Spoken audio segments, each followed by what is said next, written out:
Good morning. We continue with employment, unemployment.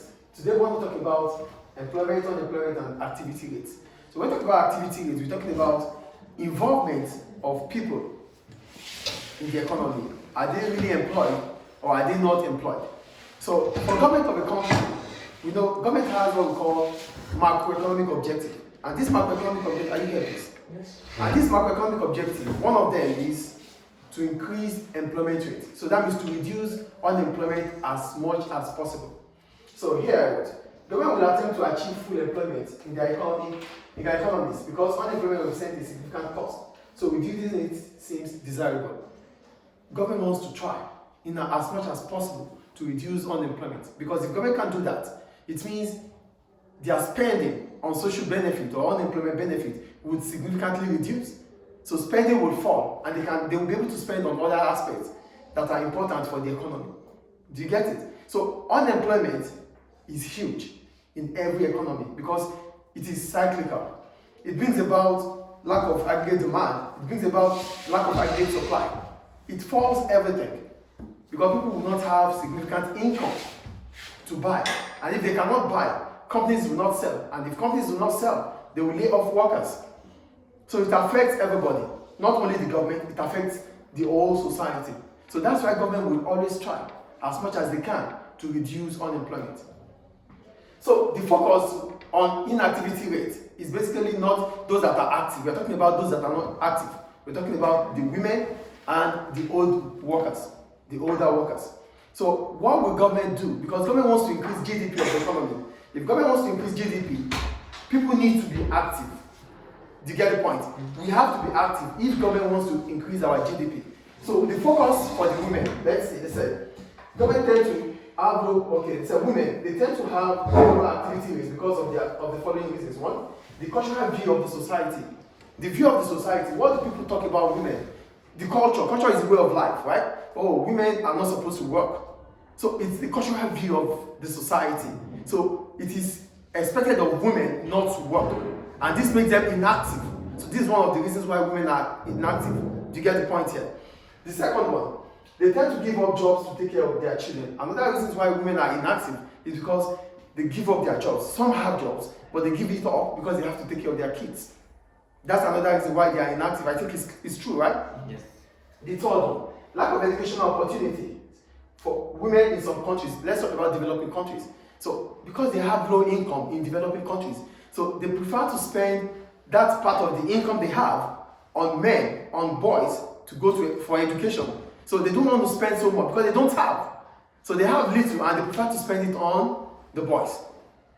So these are the reasons why women have low activity rates or inactivity rates in the economy.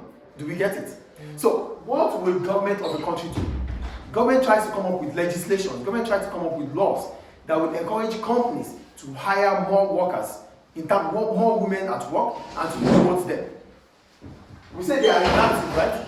They are inactive because of the cultural views. They are inactive because they don't have the educational opportunity. They are inactive because it is the view of the society that women are not supposed to work. They are inactive because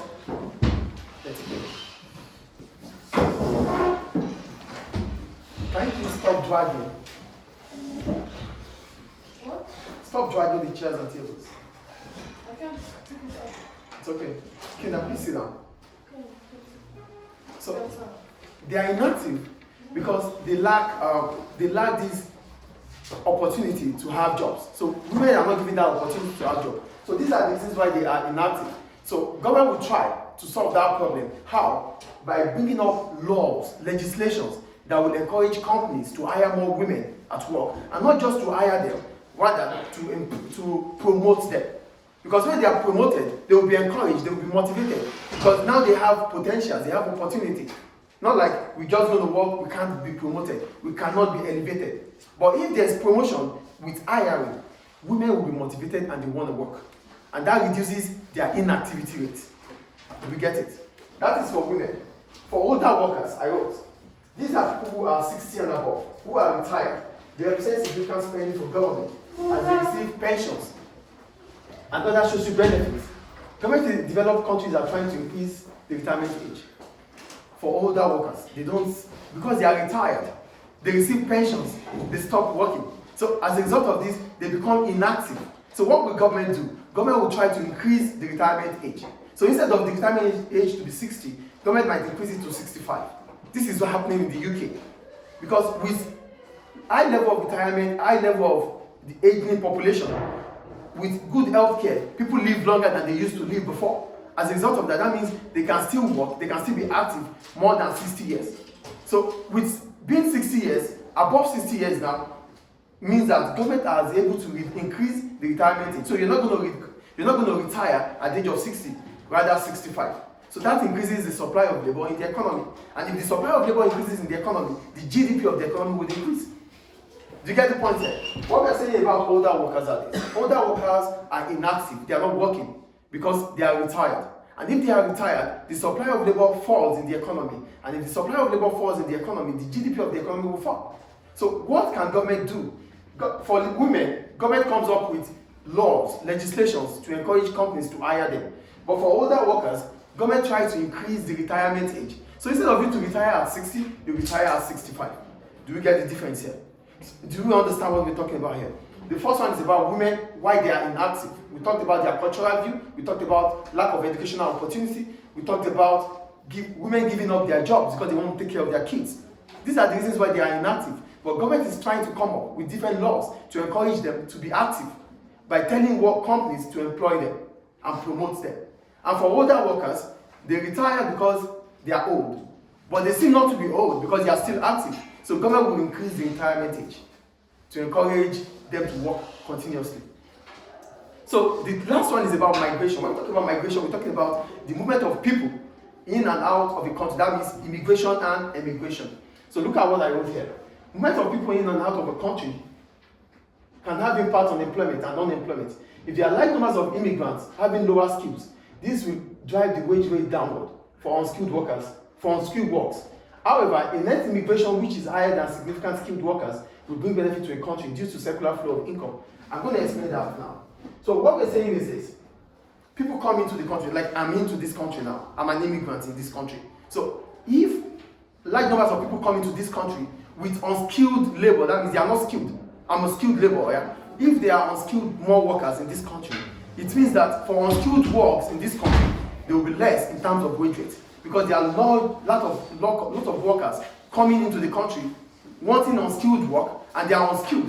So the supply of labor is increasing than the demand for labor. As a result of that, the wage rate for unskilled workers would fall.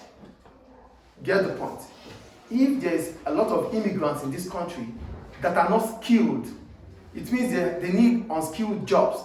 Yes or no? So needing unskilled jobs means that the wage rate for unskilled jobs would fall. Please place your head up. The wage rate for skilled jobs would fall. That is the point there. But if there are a lot of workers coming into the country that are skilled, like me, I'm skilled, and others are skilled, coming into this country, it will help the economy of the country. How does it help the economy of the country? The first thing is that skilled workers will have higher wages of work. They get higher paid wages. Yes or no? Yes. Because they get higher wages, they will be able to spend more. Being able to spend more means that there's a circular flow of income. A lot of Libyans will open companies. A lot of Libyans will have shops to take care of the needs of these immigrants that are skilled. So this represents increase in employment rate. Get the point here. If more skilled workers come into the country, it brings about what we call brain gain to the economy. Because a lot of skilled workers will get a lot of salary. And when they get it, they'll be able to spend it in this economy. Spending in this economy means that they need more, they demand for more. So the Libyan society will be able to provide for them what their needs are. And being able to create a job for the needs of the immigrants means that there's significant employment increasing in the economy.